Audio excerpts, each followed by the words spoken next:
1921 Izhevsk. This is a rifle made during the final years of the Russian Revolution. And it started off life as a dragoon rifle. But however, it has been updated during a refurb to 9130. As you can see, that little square right there is the 9130 refurb stamp, if you're familiar with, from many refurbished Soviet rifles sold in this country, 9130s, M44s, M38s. This is the 9130 now, but it started off life as a dragoon. You can see it's got the updated sight to 9130. Let's take a look at that.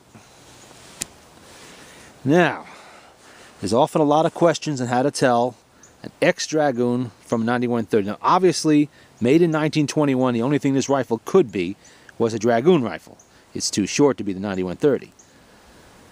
Now, if I can get the camera to kindly focus, what I want to show you here is the gap right there. You see it?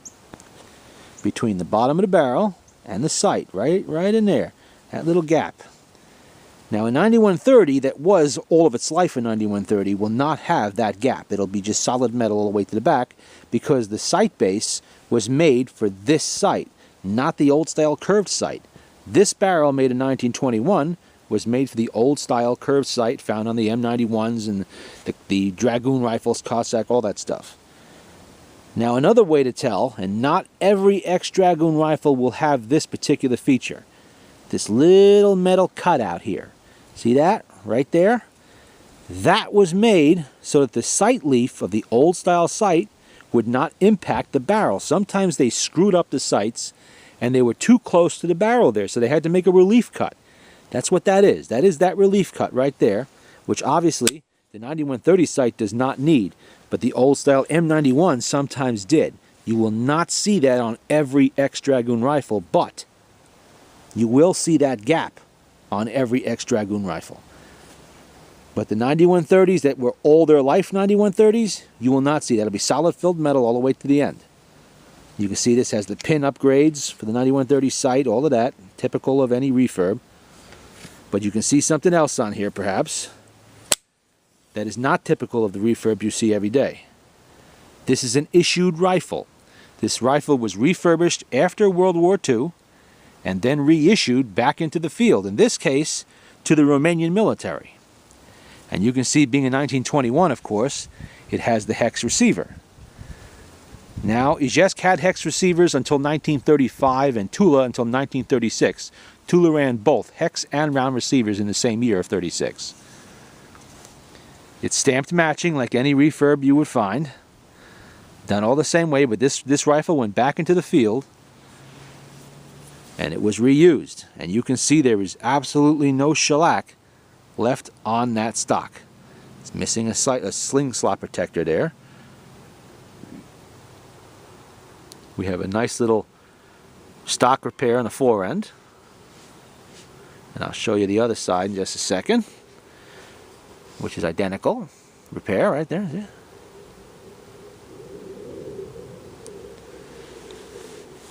Now, let's take a look at the bolt. I hear a lot of people question the amount of slap found in a Molson bolt, excuse me. They worry about this. Do not worry about this. This is normal. This is what they do. The reason for this is the rifle is designed to withstand a lot of mud, a lot of ice, and a lot of snow getting into that action. This extra play here is just extra tolerance that allows that mud to fall off rather than lock the whole action up tight as it will on some other rifles like a Mauser. And now watch this. See if I can get a nice close-up there. Look at that. See that? People worry about that too. Don't.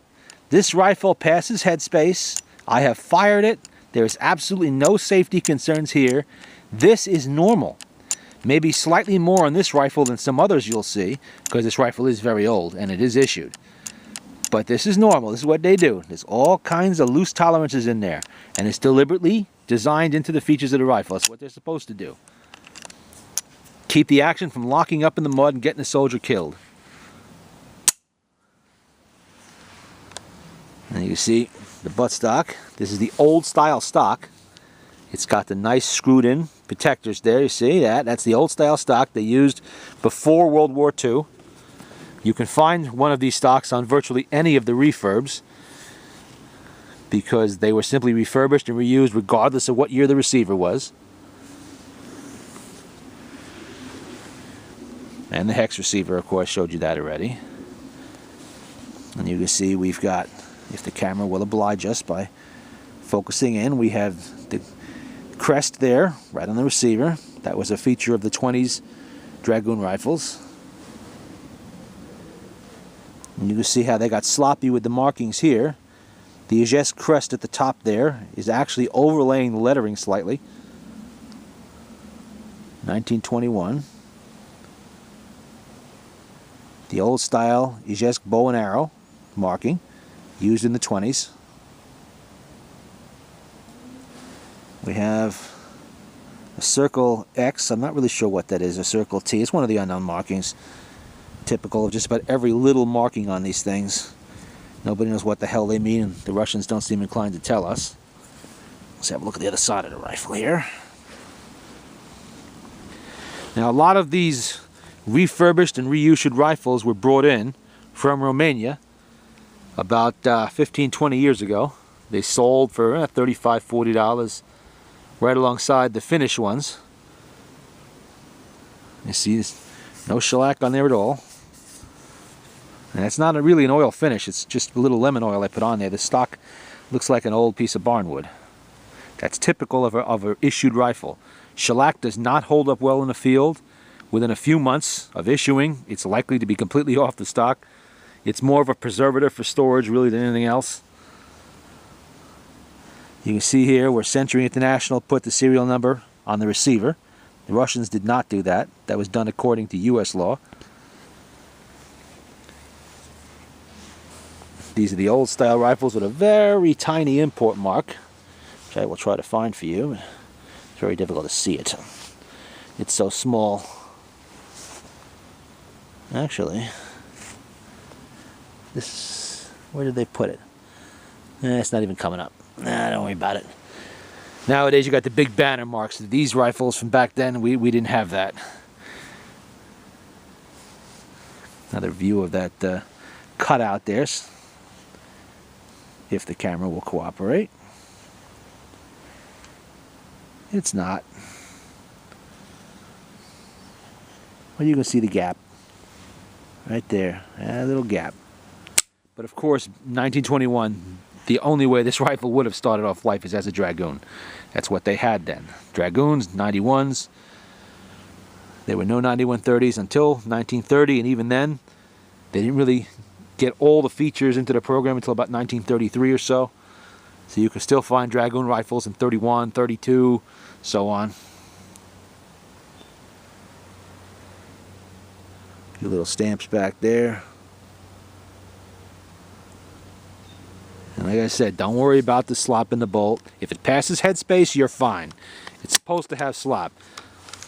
But however, you do want to check the trigger and the sear in here. If you can slam this rifle butt first into the ground on some carpet or something and that snaps off, fires, then you have a bit of a problem. Sometimes they can need a little adjustment, but very rarely. You see, it's a pretty good trigger on here too. It's not that bad at all.